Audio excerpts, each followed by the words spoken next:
அடிக்கிற மலையில் மீன் பிடிக்க வந்திருக்கோம். குளத்துக்கு வந்திருக்கோம். ஜிலேபி மீன், ஏரி மீன் பிடிக்கலாம். பாருமாஜா ஹாய் சொல்லு. ஹாய்.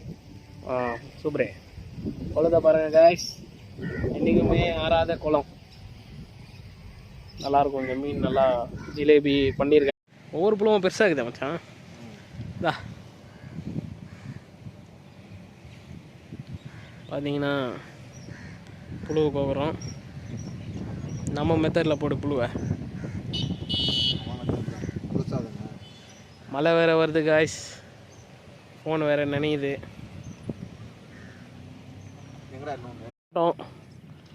ஒரு மீன் அடிச்சிருச்சு பைலட்டு. இப்போ பாருங்கள், கேப்சர் பண்ண முடியல, பட் பிடிச்சவனை காட்டியிருக்கேன். நம்ம ஃப்ரெண்டு நண்பர் பிடிச்சவனை நான் அப்படியே உங்களுக்கு காட்டுறேன்.